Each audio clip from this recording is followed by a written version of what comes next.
Olá, queridos amigos telespectadores da Rede Século XXI. Com grande alegria, a gente está começando mais um programa Eclésia, um programa dedicado à catequese, à história da Igreja, à doutrina de maneira geral da nossa Santa Igreja Católica. Toda terça-feira, nesse horário, nós estamos juntos para comentar algum assunto relacionado, portanto, então, à doutrina católica. O Padre Guido Montinelli é o principal comentarista do programa Eclésia. Em muitas ocasiões a gente recebe outros convidados, né, na ausência do Padre Guido, mas hoje estamos com o Padre Guido aqui, na qual dou mais uma vez as boas-vindas. Boa noite, Padre Guido. Boa noite, Diácono Érico. Boa noite, prezados amigos, telespectadores. Sempre com alegria e boa disponibilidade. Estamos aqui com a finalidade de ajudar as pessoas a entender a riqueza da nossa fé, da doutrina que nós professamos e do credo que nós anunciamos também em nome de Deus para os nossos irmãos.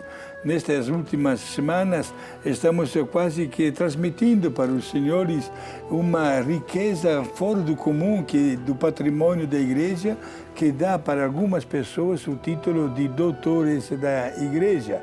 São 36 pessoas que se destacaram no decorrer de 2000 anos de história. E já analisamos vários e hoje, Diácono Eri, vamos continuar, hein? Vamos encerrar, né, Padre Guido, a nossa série, né? Hoje é o terceiro e último programa da série.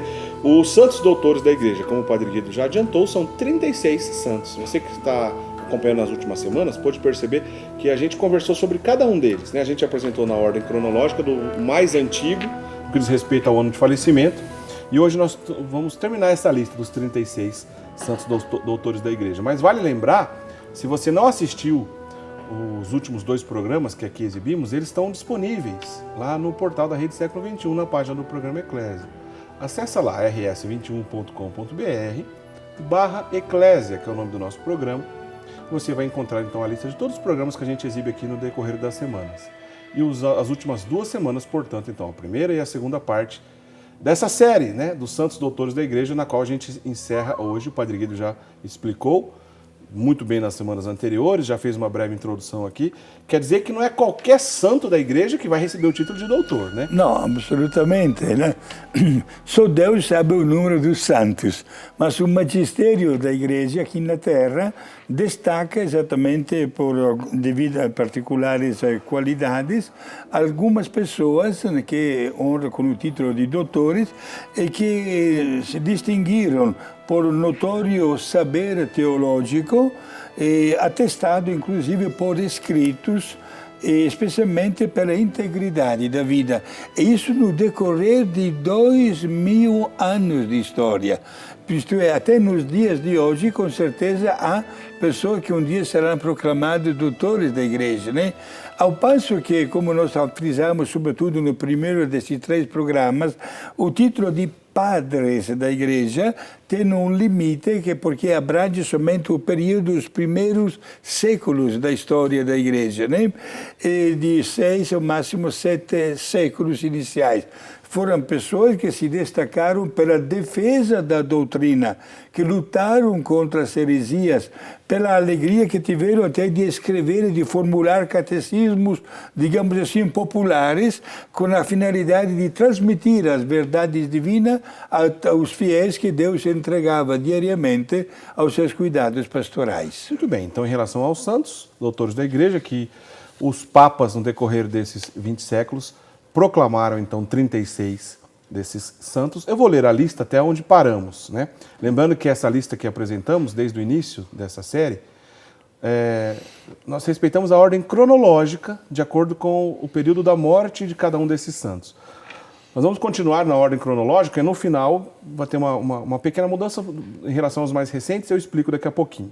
Então vamos lá, o primeiro que falamos foi Santo Hilário de Poitiers, depois Santo Atanásio, depois Santo Efrem da Síria, depois São Basílio Magno, São Cirilo de Jerusalém, São Gregório Nazianzeno, Santo Ambrósio, São João Crisóstomo, São Jerônimo, Santo Agostinho, São Cirilo de Alexandria, São Pedro Crisólogo, São Leão Magno, São Gregório Magno, São Isidoro de Sevilha, São Beda, o Venerável, São João Damasceno, São Pedro Damião, Santo Anselmo, São Bernardo de Claraval, Santo Antônio de Pádua, São Boaventura, São Tomás de Aquino e Santo Alberto Magno.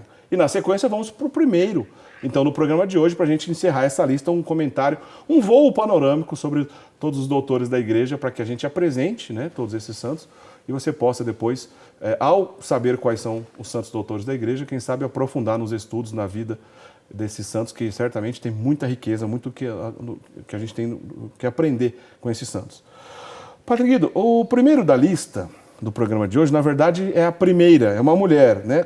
4 mulheres foram proclamadas santas, sim, doutoras da igreja. A primeira delas é Santa Catarina de Sena, que sim, é a primeira personagem de hoje. Aliás, tem muito a ver com a sua terra, né, Padre Guido? Sim, porque Catarina de Sena, juntamente com Francisco de Assis, são os padroeiros da Itália, do meu país, né?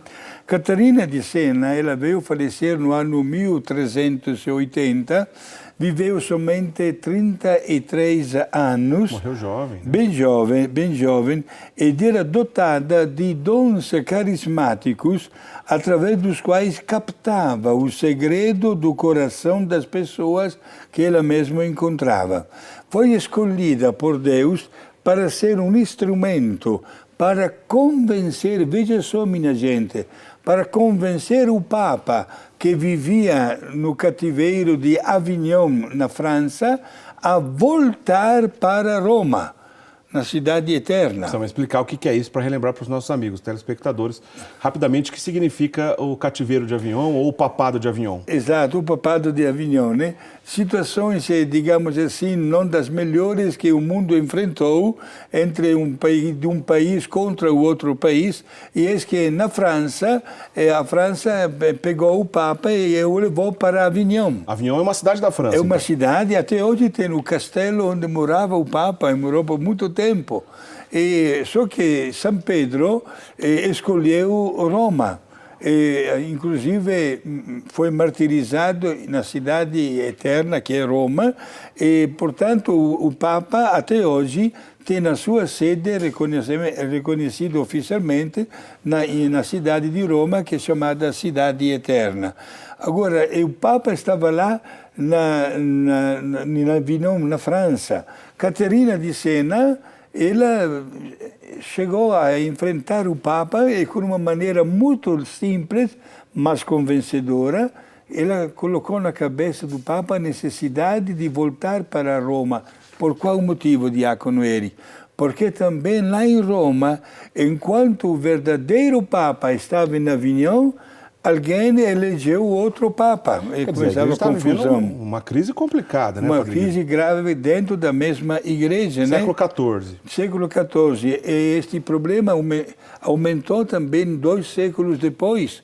Se nós chegamos ao século XVI, quando a igreja deu uma resposta diante do movimento do nascimento de religiões protestantes, luteranismo, calvinismo, anglicanismo, zuilismo, etc., somente no meu país, na Itália, havia ao mesmo tempo 5 papas.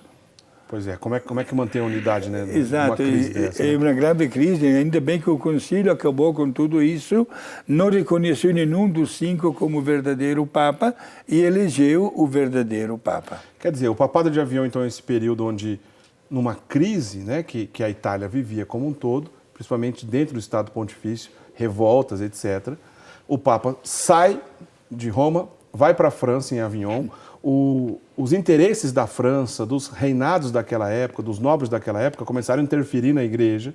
Então, no período de 70 anos, que ficou conhecido como Cisma do Ocidente. Cisma porque aconteceu no Ocidente e rompeu com a autoridade do Papa. Aí vem a importância de Catarina de Sena, né? A Catarina de Sena, inclusive, Padre Guido, ela era religiosa da Ordem Terceira, né, que é aquele tipo de consagração leiga, não é, Padre Guido? Exato. Que algumas ordens religiosas, no caso, ela é da Ordem dos Pregadores, a Ordem de São Domingos de Gusmão. São Domingo de Gusmão, sim. Né? A Ordem Terceira de Dominicana, né? E, naturalmente, fazia um grande estudo da Palavra de Deus, da Bíblia Sagrada, certo? E tinha, repito, dons extraordinários, quais, por exemplo, o fato de ler a vida íntima das pessoas, e não esqueçamos também que ela via o anjo da guarda das pessoas. Isso é famoso na história dela, né? O corpo dela é incorrupto, Ela era magra, por natureza, muito magra, fazia incessantes jejuns, e ao mesmo tempo, minha gente, foi tentada muitas vezes pelo demônio. O demônio usava uma maneira, digamos assim, inteligente para convencer a santa a exagerar nas suas práticas religiosas para que assim, sobretudo com o jejum, acabasse morrendo. E dizia o demônio, contraste com cara do diretor espiritual, o jejum que você está praticando ainda não é nada, tem que ser maior ainda. E a santa, no começo, ficava de boca aberta, mas depois Deus lhe inspirou, olha que é o demônio que está fazendo isso com você, não deve dar bola. Mas é bonito, porque a gente vê uma consagrada da Ordem Terceira de São Domingos de Gusmão chegar diante do Papa, numa crise tremenda que a igreja estava enfrentando, 70 anos, né, que o Papa estava fora de Roma, já tinha passado inclusive mais que um Papa, né? Começou com o Urbano IV, se não me engano, sim. E foi com o Papa Gregório XI que ela chegou firme. E Padre Guido, toda vez que eu leio isso eu sinto parece que uma autoridade a gente percebe na palavra da santa, né? Porque ela fala para Gregório XI, o Papa da época, fala, olha, o senhor precisa voltar para Roma, porque a tua corte e o teu governo aqui em Avignon, nós estamos sentindo o cheiro fétido do inferno. Olha que coisa pesada, né, Padre Guido? Quer dizer, firme, santa, e deu resultado, porque o Papa realmente voltou para Roma então, e restaurou a unidade na igreja. Perfeito, ele conseguiu mexer com a consciência do Papa, que tomou a decisão de voltar para Roma. Claro que o ambiente que se tinha criado em Roma não era também dos melhores, né? E graças a Deus que quando voltou para Roma, deu mais um problema ainda na igreja, que foi obrigada a realizar mais um concílio na cidade de Constança, na Alemanha, e este concílio acabou destituindo aquele Papa que tinha se eleito em Roma durante a ausência do Papa Gregório, que estava na Alemanha, e Catarina de Sena, França. Catarina de Sena ficou então conhecida na história como essa personagem santa e importante nesse período da história conturbado. A gente está resumindo muito aqui a vida dela, que é riquíssima, que é belíssima, mas então ela morreu no ano de 1380, e foi o Papa Paulo VI, São Paulo VI, que no ano de 1970 a proclamou doutora da Igreja. Ela é a 32ª doutora da Igreja, né, no total de 36 a ser proclamada. A primeira mulher que aparece na nossa lista aqui. Sim. Mas vamos em frente, Padre Guido. Depois de Santa Catarina de Sena, a segunda mulher em seguida, entre as doutoras da Igreja, que a gente já falou sobre ela em algumas ocasiões aqui, mas é riquíssima também a vida dela.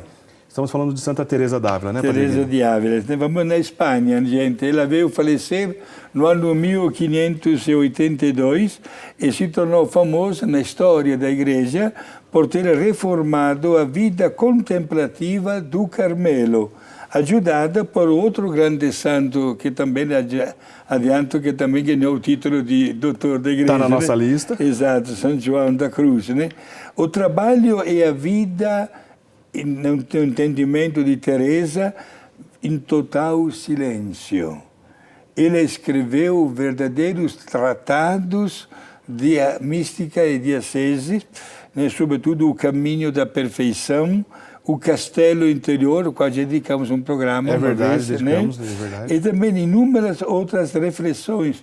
E ela era apaixonada, Teresa de Ávila, pelo sofrimento da paixão de Jesus. Meditava diariamente a paixão de Jesus. Foi proclamada doutora pelo Papa, hoje santo, Paulo VI, né? E aliás, do mesmo ano que o Papa Paulo VI proclamou Catarina de Sena, ele também proclamou Santa Teresa d'Ávila. Teresa de Ávila, exato.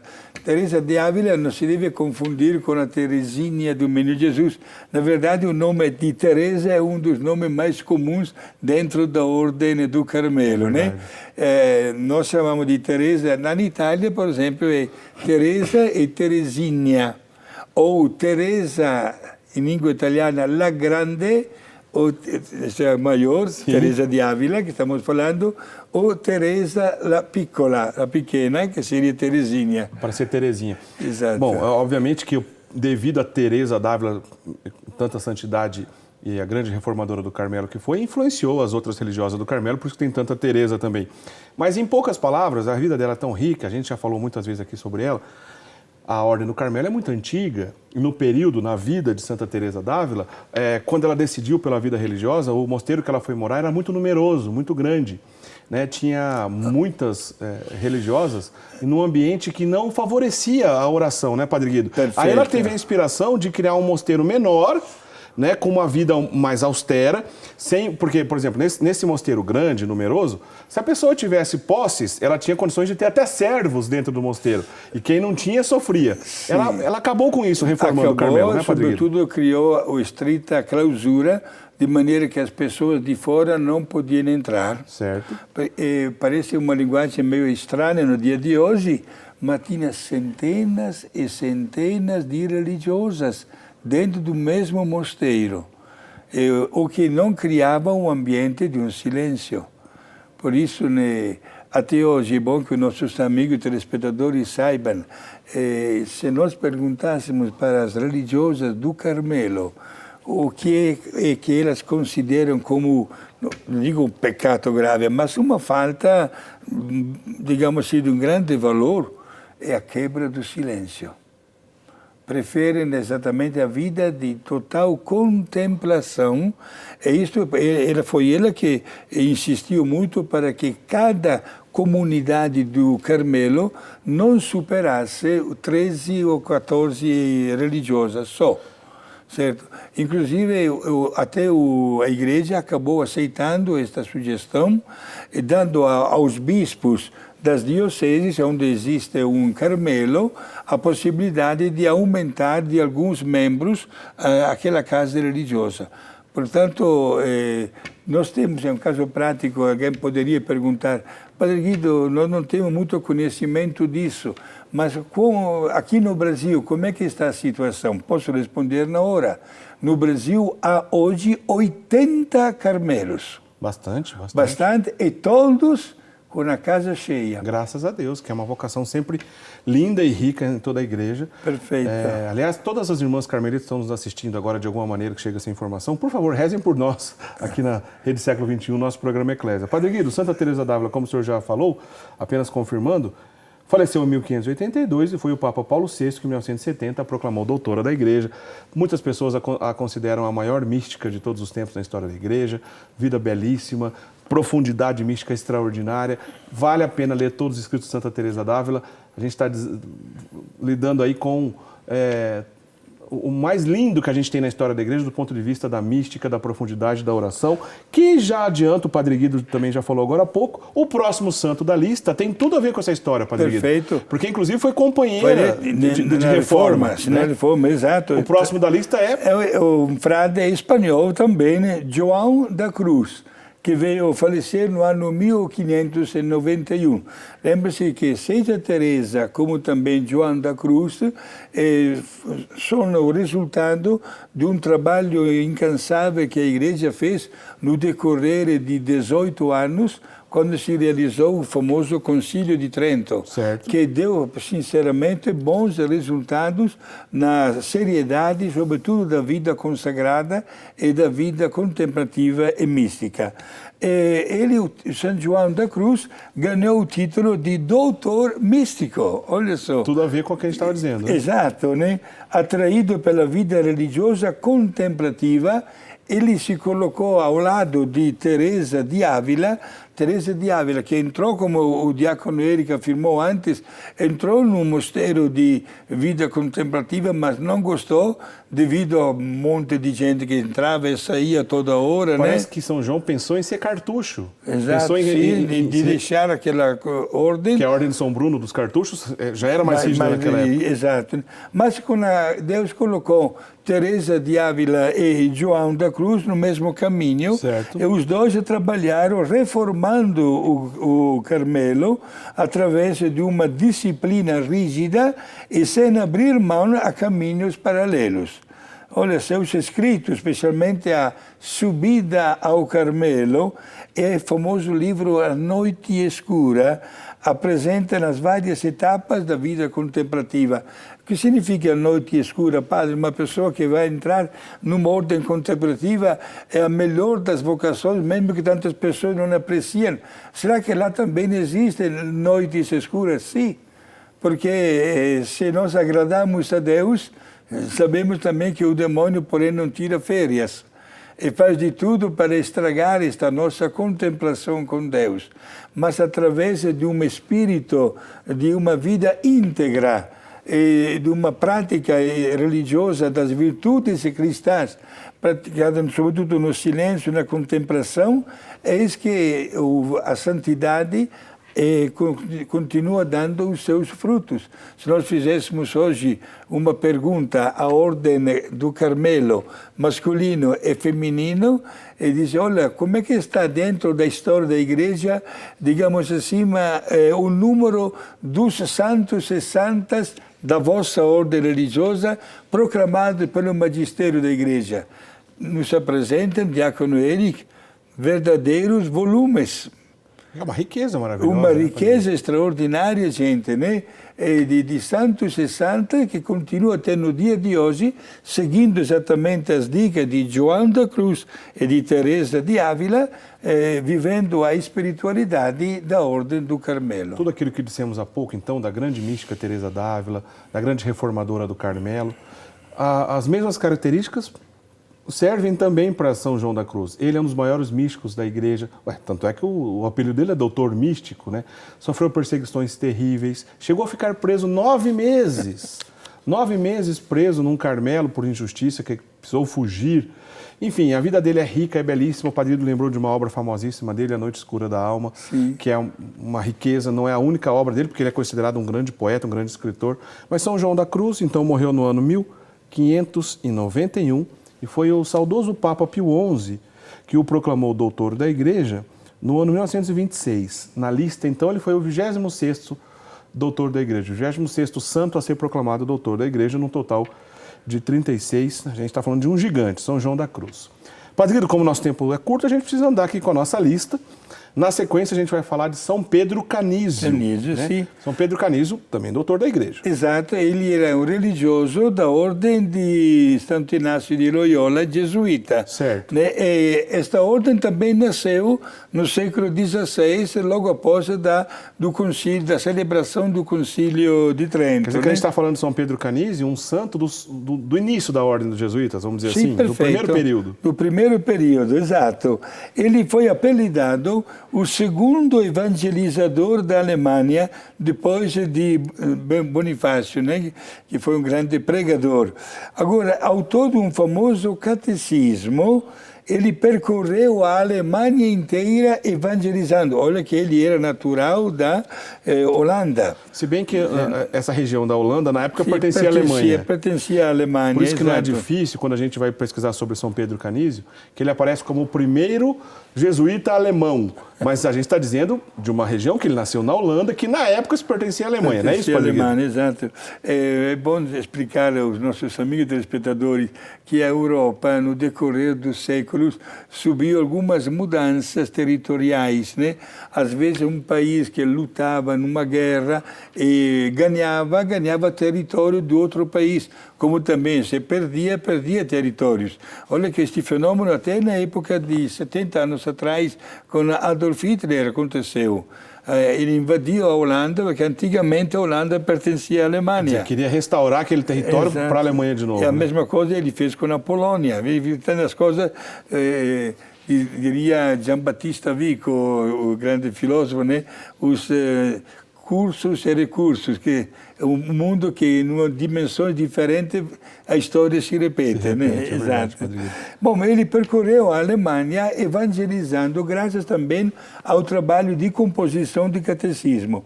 Na hora da morte, Pedro Canísio teve uma visão também de Nossa Senhora. E diante daquele que era o cansaço físico devido ao estresse cotidiano, ele respondia sempre: nós descansaremos na pátria do céu. Que bonito. Muito bonita esta frase, gente, pessoas verdadeiramente incansáveis, pessoas que lutavam para que o nome de Cristo fosse conhecido e amado no mundo inteiro. O Padre Guido, o senhor fala bastante do Concílio de Trento aqui, em muitas ocasiões. Sim. São Pedro Canísio foi um dos teólogos do Concílio de Trento. Sim. Ele foi um desses teólogos. Né? Exato. E como teólogo, é bom destacar a primeira grande definição do Concílio de Trento sobre a validade dos 7 sacramentos. É aí que ele trabalhou. O trabalho dele estava envolvido nisso, então. Exato, porque se trata exatamente de teologia pura e que tem uma repercussão na nossa vida. Alguém perguntasse, padre, mas por que os 7 sacramentos? Meus amigos, vamos abrir os olhos. Os nossos irmãos que não compartilham 100% a nossa fé, quero dizer, todos os protestantes, todos os crentes, dos 7 sacramentos, cortaram 6. Permanece somente o batismo. Tiraram todos os demais sacramentos. Por isso que a Igreja fez questão de definir como prioridade absoluta a validade dos 7 sacramentos. São Pedro Canísio, então, que é considerado o primeiro jesuíta alemão, obviamente a ordem dos jesuítas é riquíssima, a gente em muitas ocasiões fala aqui das belezas da ordem dos jesuítas. Tem uma coisa interessante também relacionada, como o primeiro jesuíta que chegou a publicar um livro, né, São Pedro Canísio. Foi um livro justamente dedicado a Santo Cirilo de Alexandria, São Cirilo de Alexandria, que é um dos santos doutores da Igreja que está na nossa lista. Né? Então, São Pedro Canísio morreu em 1597, também foi o saudoso Papa Pio XI, que em 1925 o proclamou doutor da Igreja. Continuando a nossa lista, Padre Guido, a gente falou de um jesuíta, vamos agora falar de um franciscano. Olha, gente, a Igreja sempre apresenta o dominicano, o jesuíta, o franciscano, olha, santos de carismas diferentes, mas que se tornam de grande prestígio e honra pela mesma Igreja. Lorenzo, da cidade de Brindisi, no sul da Itália. Lourenço de Brindisi. De Brindisi, exato. É bom dizer aos nossos amigos que geralmente não se conhece quase nem o sobrenome. Não era costume chamar uma pessoa como Modolo, né, o senhor, né, Mottinelli, mas da cidade natal. Por isso, se Eric fosse um doutor da Igreja, seria Eric de Valinius, né? Pois é. Isso a gente viu aqui quase em toda a nossa lista, né? São Cirilo de Jerusalém, Cirilo de Alexandria, Catarina de Sena e assim por diante. Né? Antônio de Pádua ou de Lisboa, exatamente. etc. Agora, Brindisi é uma cidade no sul da Itália. Certo? Ele veio falecer no ano 1619, era um enérgico pregador capuchino, do carisma de São Francisco, e se tornou famoso pelos seus sermões e pelo comentário ao livro do Gênesis, o primeiro livro da Bíblia. Ele escolheu o símbolo da cruz em suas disputas teológicas para se defender contra a cilada do islamismo. E é sempre representado Lourenço até com imagens entre os soldados, porque ele passava no meio do exército com o traje de franciscano, crucifixo nas mãos, dava as bênçãos, incentivava para lutar, sobretudo em nome de Cristo, para defender o símbolo da cruz. Uma vida muito austera, né? Muito rigorosa com suas penitências, dormia em tábuas, comia muito pouco. Foi superior geral, inclusive, dos capuchinos. Né? Mas parece que mesmo depois que ele foi superior, se não me engano, não fala a memória, São Lourenço pediu para deixar de ser superior, porque ele sentia que ele tinha trabalhos mais profundos e santos nos cargos menores. Não tinha isso, Padre Guido? Perfeito, e também para se dedicar mais ao estudo da Bíblia. Inclusive, deixamos registrado que ele dominava a língua hebraica. Conhecia muito bem a língua hebraica. O senhor falou da cruz, Padre Guido, tem um episódio no início da vida de São Lourenço, a gente já precisa ir para o intervalo, que o nosso tempo já está bem adiantado. São Lourenço, quando era jovenzinho, entrando na vida religiosa, perguntou para o seu superior, olha, na minha cela haverá um crucifixo? Aí respondeu, sim. O superior respondeu a ele, haverá um crucifixo. Ele, pronto, isso me basta, é tudo o que ele precisava. São Lourenço de Brindisi, em 1619, então, foi o ano de falecimento dele, e foi São João XXIII que, em 1959, o proclamou doutor da Igreja. A gente vai para o intervalo, daqui a pouquinho a gente volta, que tem ainda alguns santos para terminar a nossa lista, a nossa terceira parte do programa sobre os santos doutores da igreja. A gente volta já já.